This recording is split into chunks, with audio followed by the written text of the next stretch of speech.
예, 화요일 묵상의 시간입니다. 성도의 믿음의 기초는 하나님의 살아계심을 믿는 것에 있다. 성도의 믿음의 기초는 하나님의 살아계심을 믿는 것에 있다. 자, 이런 제목으로 또 오늘 묵상 나누겠습니다. 자, 어제부터 우리는 오바댜서의 이제 서론적인 부분을 살펴보고 있습니다. 오바댜서의 역사와 관련된 시기가 예루살렘이 그 외세의 짓밟히며 탈취당하는 어떤 시기와 관련이 있어서 그 시기를 여러 가지로 유추할 수 있는데 가장 보편적으로 유추될 수 있는 시기 중에 하나는 이제 BC 844년경 여호람이라는 왕의 통치 시기라고 볼 수 있고, 또 하나는 BC 586년 이제 예루살렘 함락과 관련된 시기다라고 했는데, 또 어떤 학자들은 여호람 통치 시기라고 이제 보는 경우가 있는데, 이게 에돔의 죄뿐만이 아니라 이스라엘의 회복에 대한 약속이 나오는 걸로 봐서 남유다가 멸망하는 시점을 전후해서, 다시 말해서 남유다가 망해서 포로로 잡혀가고 이제 거기서 이제 되돌아오는 회복을 약속하는 어떤 그런 역사적 시기와 관련이 돼 있을 거다. 그래서 우리가 보편적으로는 어떤 확실하게 알 수 없으나 우리가 할 수 있는 분명한 사실은 아마 예루살렘 유다 남유다의 멸망과 관련된 그런 내용일 거다라고 우리가 좀 보고 있는 겁니다. 그래서 어느 역사적 시기에 관련해서 적혀졌든지 뭐 분명한 건 뭐라고 그랬습니까? 에돔이 그 심판을 받게 되는 것은 에돔의 난폭함과 교만함이 결국 그 심판의 원인이 됐고, 특히 이제 교만의 경우 모든 나라와 뭐 개인의 멸망, 그러니까 온 세계가 다 교만해서 무너지고 있다라고 했어요. 그래서 에돔 족속은 같은 아브라함의 후손이고 야곱의 자녀로 형제 나라였으면서도 저들이 그 형제들에게 행한 포악과 교만으로 인해 멸망이 다가왔다라는 것을 말씀하고 있다고 그랬습니다. 자, 그리고 오바댜서는 뭐 한 장 분량의 21절짜리로 짧지만 구약 39권에 이제 정경으로 이제 포함됐다라는 것은 분명히 하나님께서 이 오바댜서를 통해 우리에게 전하시고자 하는 하나님의 뜻이 있다라는 거 우리가 알 수 있다고 그랬죠. 그래서 그런 걸 근거로 볼 때 지금 성경 66권을 볼 때 이 성경 어느 한 권도 사실 우리가 그래서 소홀히 여기지 말아야 되고, 그래서 한 장 한 절도 빼놓지 않고 온전하게 우리가 살펴볼 필요가 있다. 늘 빛나는 꽃봉우리만 보는 게 아니라 사실 성경은 깊은 골짜기가 많으니 우리가 골짜기 어두운 곳 어디라도 성경의 길을 따라 하나씩 살펴가야 된다 그랬습니다.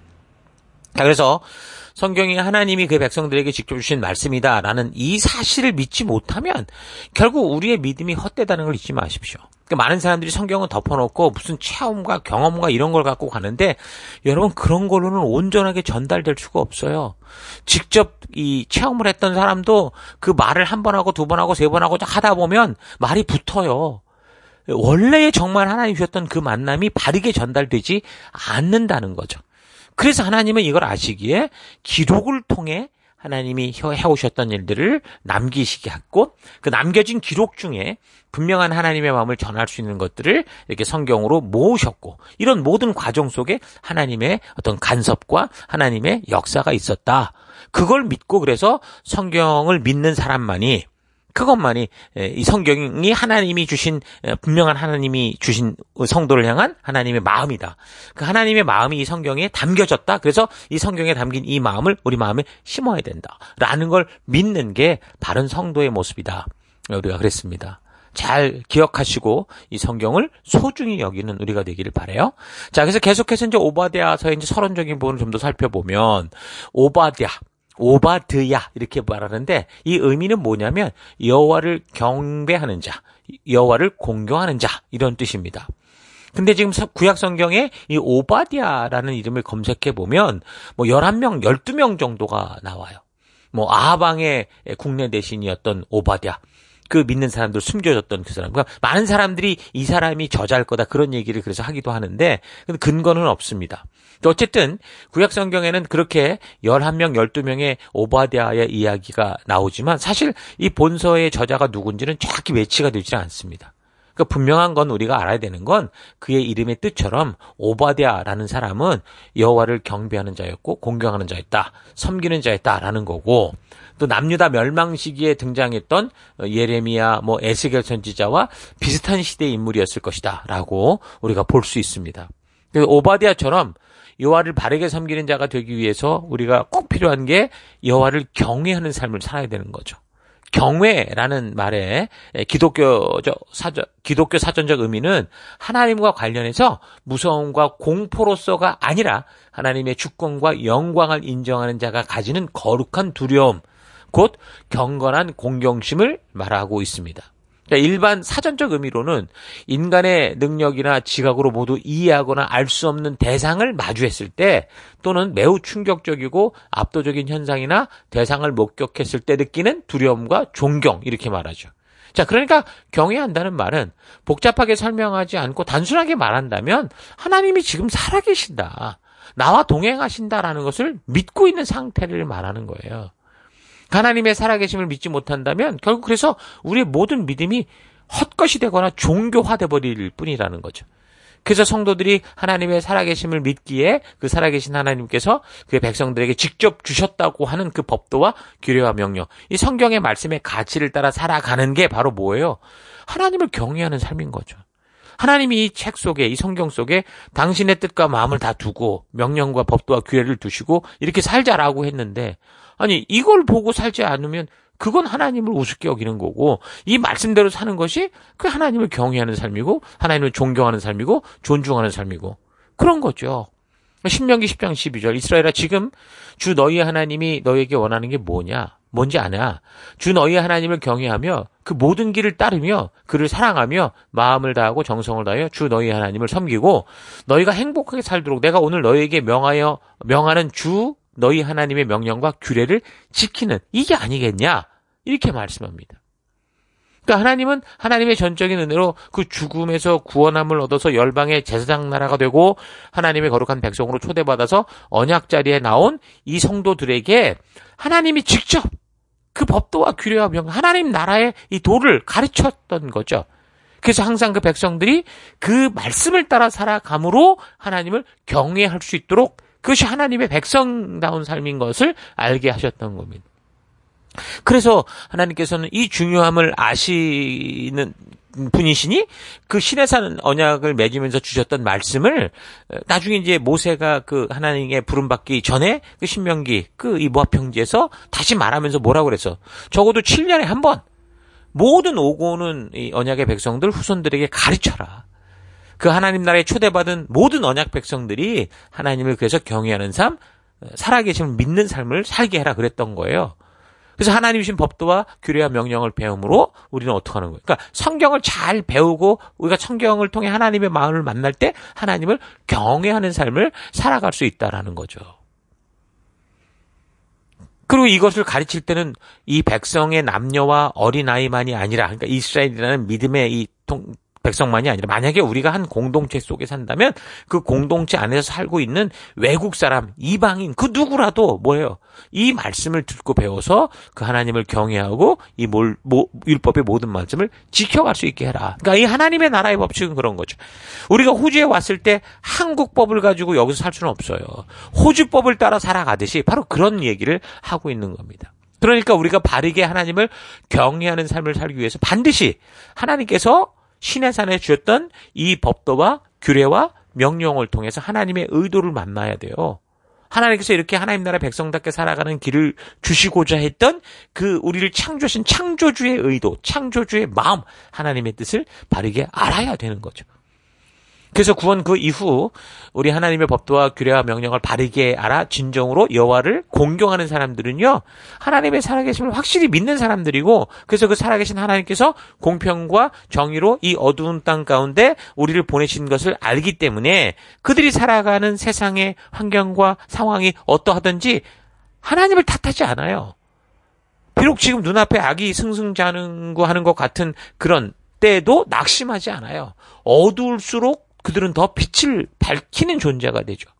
그러니까 의인들이 고난을 받을 때도 그래서 하나님이 맡기신 그 하나님 나라 백성답게 사는 이 사명을 잊지 않고 그 믿음의 가치를 따라 살아가는 것에 대해서 포기하지 않는 거죠.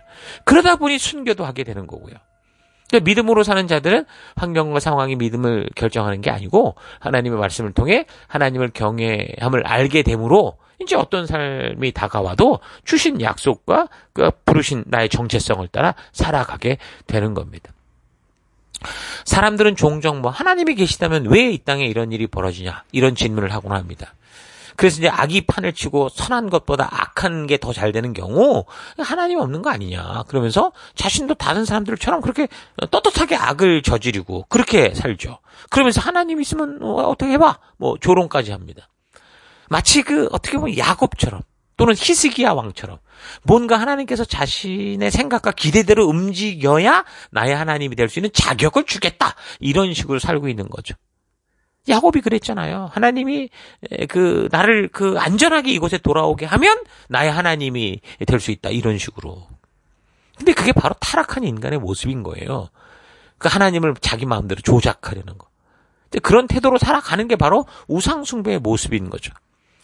그래서 이미 우리가 이사야서를 살피며 나눴던 것처럼 하나님이 살아계셔도 그가 인간을 창조하실 때 자유지라는 것을 주셔서 창조하셨기 때문에 충분히 이 세상은 우리가 상상하지 못한 일로 가득 찰 수밖에 없고 또 무슨 일이 벌어질지 모르는 곳이다. 이걸 알아야 되는 거예요. 예, 모르는 자유지를 가진 수억 명의 사람들이 자기 마음대로 움직이는 이 세상 상상해 보세요. 자, 그래서 우리는 하나님의 전적인 사랑으로 하나님의 자녀가 돼서 열방의 제사장이와 거룩한 하나님 나라 백성으로 부름받은 성도다라는 이 정체성 잊지 마시고 우리가 살아가는 이 세상이 어떻게 변해가든지 어떤 유행을 따라 가든지 우리는 하나님의 살아계심과 늘 변함없이 하나님 주신 이 말씀의 약속을 따라 살아가는 그런 백성이다라는 사실을 잊지 말고 그렇게 우리가 전 곳곳에서 믿음의 길 걷는 여러분과 제가 되기를 바랍니다. 자, 오바댜서는 그래서 내용을 보면 악이 창궐하고 정직하게 사는 것이 바보가 되고 2등이 되고 빼앗기고 늘 당하고 사는 세상 같아서 믿음이 흔들리고 있는 그 갈등하는 사람들에게 하나님의 뜻은 변함없고 하나님이 말씀하신 공평과 정의와 이 분명한 이 하나님의 공의는 반드시 이루어지는 이런 사실을 우리에게 또 말해주고 있습니다. 그러니까 남유다는 패망했지만 그렇다고 믿음으로 사는 사람들이 패망하고 하나님 나라가 패망한 게 아니라는 말이에요. 비록 이스라엘 같은 경우 겉으로는 패망한 나라였고 포로로 잡혀갔다고 해도 바른 믿음으로 살던 이 다니엘이나 그 친구들, 뭐 에스겔, 에스더, 에스라, 느헤미야 같은 사람은 처한 어두움의 상황과 환경이 어떠하든지 여전히 하나님의 뜻을 따라 믿음으로 살아갈 것을 결단했고 그렇게 살아감으로 말미암아 겉으로는 바벨론과 강대국의 포로된 자였지만 오히려 저들을 잡고 있는 이 사람들이 이 믿음으로 사는 사람들의 안내를 받고 그들의 도움을 받고 이런 역사의 주인공으로 살았던 겁니다. 근데 반대로 이렇게 어느 곳에서나 말씀대로 살지 않는 사람들, 예루살렘에 뭐 엄청난 성전 안에서 자기 마음대로 살던 이 솔로몬 같은 사람들은 마치 또 북왕국의 여로보암 2세 시대나 또는 이 남한국의 우시야 왕 시대 같이 막 뭔가 뭐 겉으로는 뭐 최강이고 이렇게 살던 시대 같아도 그런데 그 안에 하나님의 말씀의 가치를 따라가는 그런 마음이 없다면 겉은 아주 잘 나가는지 모르지만 그때부터 이미 그 나라는 패망으로, 죽음으로, 멸망으로 몰락의 길로 가고 있다라는 거죠. 그러니까 에돔은 이 바벨론과 손잡으면서 겉으로는 승승장구했죠. 왜냐하면 그 주변의 나라들이 다 망해가는데 자기는 바벨론과 손을 잡았으니 아주 상당히 좋은 위치에 갔다고 생각을 했지만 결국 그 바벨론에 의해서 몰락과 심판으로 떨어지고 마는 겁니다. 바벨론과 같은 또 다른 그런 이 강대국들에 의해서. 신약에서 이런 삶에 대해서 이렇게 말하죠. 계시록 3장 1절에 보면 사대교회 천사에게 이렇게 써보내라. 하나님의 7영과 7별을 가지신 분이 말씀하신다. 나는 너의 행위를 다 안다. 너는 살아있다는 이름은 가졌으나 실상은 죽은 거다. 그러니까 사대라는 거는 현재 터키의 터키 지역인 루디아의 수도였거든요. 이 도시는 상업적으로 번창한 도시였는데 특히 이제 염직공업, 양털 염색, 금모래 이런 게 유명해서 사치와 부를 상징하는 어떤 무역의 요충지였던 겁니다. 그러니까 최고의 풍요와 부를 누리는 겉으로는 정말 축복받은 도시 같았다라는 거죠. 그러나 이 사대에 있던 교회는 지금 뭐라고 말합니까? 물질적 풍요로 말미암아 오히려 내적인 피폐로 안일과 부도덕한 교회가 되었는데 그래서 하나님이 그 교회는 겉은 금딱지로 만든 성전을 갖고 있는지는 몰라도 이미 죽은 거다. 그렇게 말씀하는 겁니다. 그러니까 나홈서도 그렇고 오바댜서도 그렇고 하나님은 이 잔꾀를 부려서 겉은 부강하고 최고의 전성기를 누리는 나라들에 대해서 분명한 심판과 멸망을 선포하심으로 그 어려운 사회 현실 속에서도 끝까지 하나님을 경외함으로 그의 말씀을 따라 살아가고자 하는 그런 성도들에게 하나님의 살아계심을 분명하게 알게 하는 위로가 되게 하는 거죠. 나홈서는 보복한다라는 게 주제지만 결국 당하는 것은 아수르에게 믿음으로 살고자 하는 이스라엘에게는 그게 위로가 된다고 했던 것과 똑같은 거예요. 그러니까 성경의 역사가 보여주는 거는 사실 패망과 몰락에 대한 이야기가 있지만 단지 그렇게 어두운 것만을 얘기하는 게 아니에요. 결국은 승리하게 될 승리의 길을, 승리로 가는 지금 생명의 길을 분명하게 말씀해 주고 있다는 거죠. 성경 곳곳에서 같은 말씀을 합니다. 그래서 선을 행하다 낙심하지 말아라. 갈라디아서 6장 9절, 데살로니가후서 3장 13절 그렇게 말씀하죠. 또 의인은 7번 넘어져도 다시 일어나지만 악인은 재앙으로 인해 망할 거다. 잠언 24장 16절 이렇게 말씀합니다. 또 악인의 형통도 오래가는 게 아니고 의인의 고난도 오래가는 게 아니다라는 잠언 24장 20절, 시편 34편 19절, 21절 이런 말씀들이 있어요.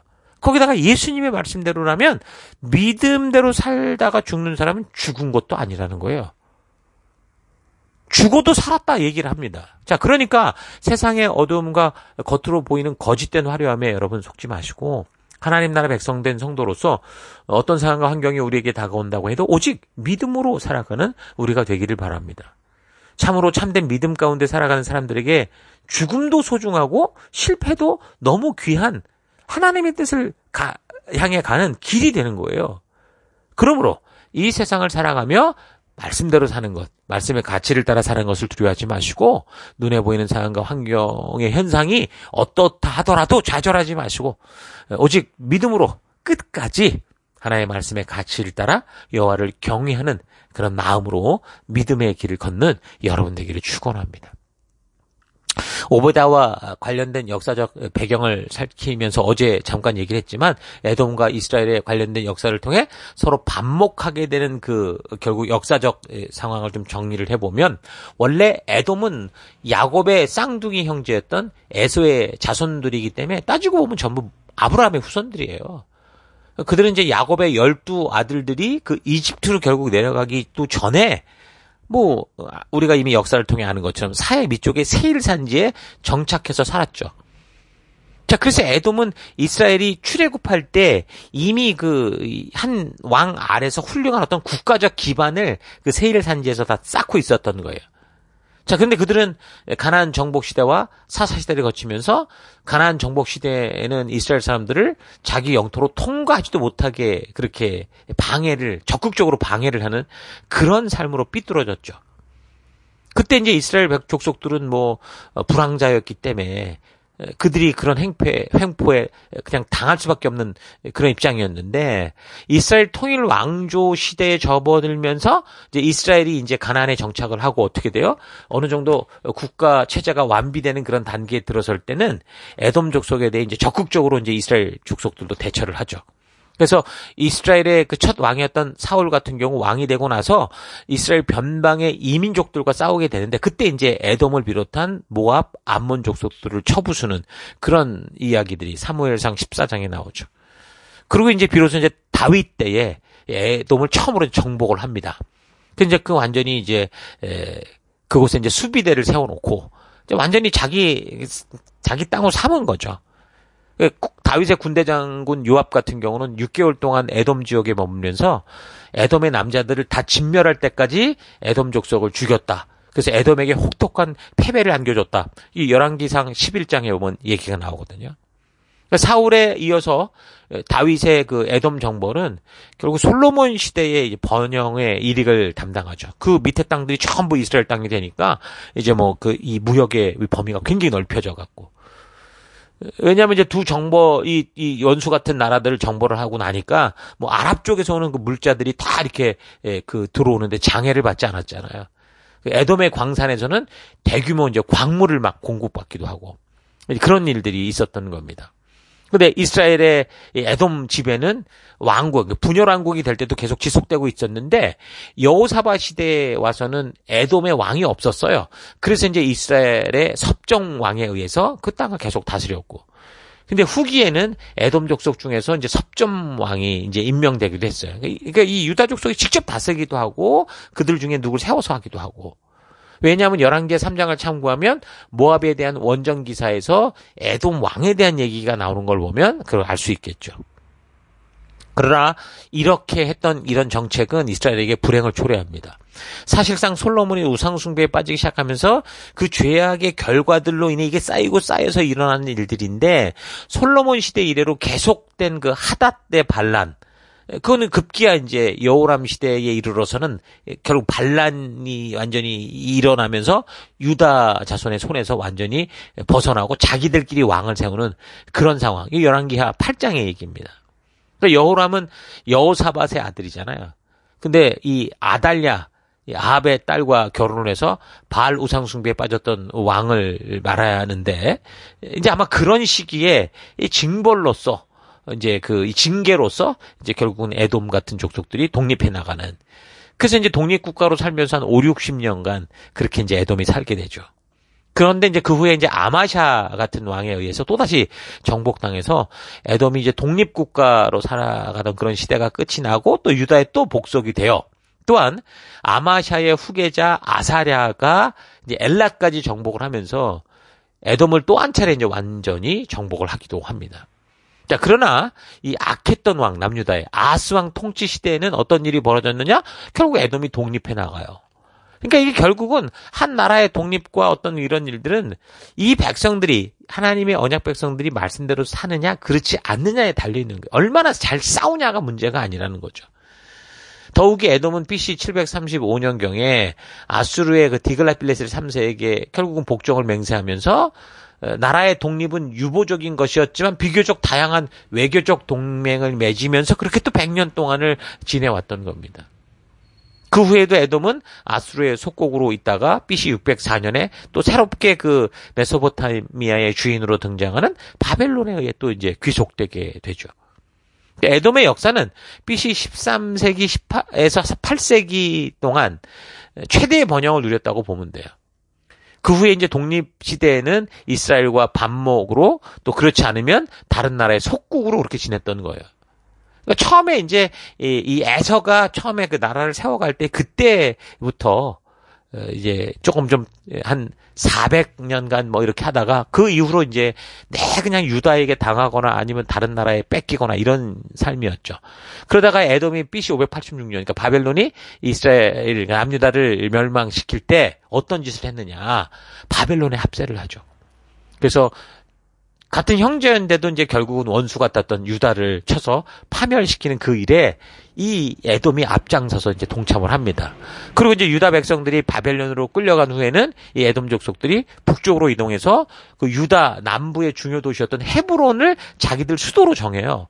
그래서 이제 오랫동안 다른 민족들에 의한 종속 시대가 끝나고 에돔의 독립국가는 이 바벨론 포로 후기 시대에 이르러서 이두메라는 지역으로 이름이 바뀌어지면서 거기에 자리 잡게 되는 겁니다. 그래서 이렇게 에돔 족속은 대부분 이스라엘 민족에 의해 지배를 받았지만 혼란한 시기에 강대국들과 동맹을 맺거나 또 저들에게 협력하면서 자기들의 이제 어떤 터를 계속 지켜갔던 겁니다. 그래서 에돔 자손들은 끈질기게 그런 목적 때문에 형제 족속인 야곱 족속들을 이스라엘을 남유다를 괴롭힌 거예요. 특히 이제 이 남유다가 외세 침입에 의해서 어려운 지경에 떨어지게 될 때 이스라엘을 침략하는 그런 나라들을 도와주는 거예요. 그래서 그들보다 더 야비하고 악랄하게 약탈하고 겁탈하고 강탈하고 수탈하고 도망치고 겨우 그 전쟁을 피해 나오는 사람들을 잡아서 적들에게 넘겨버리거나 노예로 팔아버리거나 뭐 죽여버리거나 뭐 자기 노예 삼거나 아주 이런 포악한 짓을 서슴지 않았다라는 거죠. 저는 여기를 볼 때마다 자꾸 중국이 생각이 나요. 지금 중국이 북한과 친한 척하면서 저지르는 그 온갖 인권 수탈, 자원 약탈 이런 행위들. 지금 세계에 고립되어 있는 이 북한을 자기들이 마치 어떤 구세주인 것처럼 그렇게 떠들어대면서 결국은 자기들이 유리한 대로 다 뽑아내고 있잖아요. 심지어 죽음의 계곡에서 나온 그 탈북인들을 잡아서 인신매매하고 그 돈 받고 팔고 뭐 그래도 안 되면 다시 북한으로 돌려보내서 결국 그들이 죽음과 고통에 이르게 하는 그런 짓들을 하잖아요. 바로 에돔 족속이 이런 짓을 했고 바로 이런 일들로 말미암아 이 에돔 족속이 하나님의 심판을 받는 그 내용이 바로 오바댜서인 겁니다. 그러니까 하나님의 공의는 살아있다라는 것을 좀 분명하게 우리에게 알게 하는 그런 내용인 것을 여러분 기억하십시오. 그래서 이 정도로 지금 오바댜서의 어떤 서론적 배경 또 역사적인 상황들을 살펴보면 여러분 이제 충분히 본문 한 장, 21절밖에 되지 않는다고 그랬잖아요. 좀 바르게 이 말씀을 통해 하나님의 뜻을 알 수 있게 될 겁니다. 자, 오늘 하루 나는 나의 믿음은 하나님의 살아계심을 믿고 그의 창조주 되심과 그래서 그분이 주신 말씀이 참된 유일한 기준이 되어 살아가는 여호와를 그 경외하는 삶을 살고 있는지 아니면 믿는다고는 말로 늘 외치고 있는데 정작 삶의 현장 곳곳에서는 하나님의 살아계심을 믿지 못하기에 이 세상에서 하나님을 모르고 살아온 사람들의 그 가치를 따라 함께 흘러가며 그렇게 세상처럼 살고 있지 않은가 차분히 좀 생각해 봤으면 좋겠습니다. 우리의 믿음의 기초는 하나님이 살아계신 분이다라는 믿는 이 믿음에서 시작되는 거 여러분 기억하십시오. 그래서 그 살아계신 하나님이 이 온 우주 열방과 나를 창조하신 분이고 또한 죄악의 길을 고집할 때 물로 온 세계를 심판하셨던 분. 역사 속에 기억하시죠? 노아의 심판. 이걸 알아야 돼요. 또한 그런 심판 중에 어떻게 하셨어요? 하나님을 경외하고 하나님의 말씀을 가치를 따라 믿음으로 나아가고자 했던 그 어둠 속에 빛된 모습으로 서고자 했던 노아에게 은혜를 베풀어서 또 새로운 세계를 시작할 수 있게 하신 그런 분이다라는 것도 알아야 됩니다. 뿐만 아니라 노아로부터 다시 시작한 인류가 범죄하여 바벨탑을 쌓을 때 약속하셨던 대로 하나님이 이미 경고하셨던 대로 모두 물로 다시 심판하거나 그러지 않고 언어를 나누어서 온 민족으로 흩어지게 하여 그들이 곳곳에서 살 수 있도록 하신 자비와 긍휼의 하나님이다라는 것도 기억해야 되고요. 그 후에 하나님의 음성을 듣고 부르는 그 음성을 따라 나오는 아브라함을 통해서 하나님의 나라, 믿음의 나라를 이 땅 가운데 시작해서 온 백성들을 구원의 길로 이끄는 역사를 이끄시는 분. 그래서 결국 그 약속 백성들이 이집트의 노예로 잡혀 있을 때 하나님이 전적인 은혜로 구원을 해서 그들을 시내산으로 데리고 왔고 그곳에서 하나님 나라 언약 백성으로 초대해서 열방의 제사장이요 거룩한 하나님 나라의 백성으로 세우셨던 분. 그게 하나님이에요. 그래서 그 약속과 언약을 따라 지금까지 그 백성들을 인도하고 계셨고 이끌고 계셨고 돌아오라 하시고 계신 분이 바로 우리 하나님이다라는 걸 알아야 되는 겁니다. 내가 기대하고 바라는 우상으로서의 하나님이 아니라 역사의 시작으로부터 모든 사건을 통해 계시로 알게 해주시는 그 하나님을 바르게 알아야 돼요. 그 하나님이 온전하게 믿어져야 하나님을 바르게 경외할 수 있어야 우리는 이 땅에서 진정으로 하나님 나라 백성답게 하나님이 주신 말씀의 가치를 따라 살아갈 수 있는 거죠. 그러므로 성경의 역사를 살펴나가면서 계속된 불순종과 욕심을 따라 끝까지 살아가면서 몰락하고 패망하는 역사들을 보면서 절망과 인생의 허무함을 보는 게 아니고 하나님이 창조하신 그 생명의 길이 얼마나 중요하고 참된 복된 길인가, 우리가 왜 이 땅을 살아가는가, 이런 사실들을 바르게 보는 우리가 되길 바랍니다. 그래서 하나님의 살아계심과 늘 신실하셔서 변치 않으신 하나님을 온전히 만나서 우리가 어떤 상황과 환경에 처해 살아간다고 해도 하나님 나라의 백성답게 하는 그 말씀의 가치를 따라 온전한 열방의 제사장답게 살아가는 여러분 될 수 있기를 주 이름으로 축원합니다. 자, 오늘 하루도 힘내십시오. 잠시 기도하겠습니다. 하나님은 우리에게 성경과 역사를 통해 절망하고 좌절하는 인간의 삶을 보여주시는 게 아니고 참된 생명의 길이 어떤 것인지를 알아서 이 어둠 속을 헤매며 죽음으로 가는 세상에서 영원한 생명의 길로 나아갈 길을 비추는 빛되도록 우리를 부르셨는데 그 부르심을 따라 살아가는 삶이 아니라 나의 만족과 유익을 위해 끝까지 욕심을 고집하며 핑계와 변명을 만들어 부르심을 회피하며 살아온 삶을 회개합니다. 성경과 역사를 통해 볼 수 있는 심판과 몰락의 소식은 우리를 좌절하게 하는 게 아니라 성도된 우리가 그런 몰락해가는 세상에서 어떻게 생명으로 나아가는지를 알게 하는 하나님의 인도다라는 사실을 잊지 않고 말씀을 통해 절망이 아니라 생명을 보는 눈을 가지고 사는 내가 되기를 원합니다. 눈에 보이는 세상이 하나님이 말씀해 주신 그 가치와 다르게 살면서도 잘 사는 것처럼 보여도 그 길의 끝, 그렇게 걸어가는 그 길이 영원한 죽음을 향한 길인 것 바르게 분별해서 보이고 느끼기에 좋은 길이 아니라 나의 감정이 어떻게 느껴지든 간에 하나님의 말씀이 가르치고 인도하는 길을 따라 나아가는 내가 되기를 원합니다.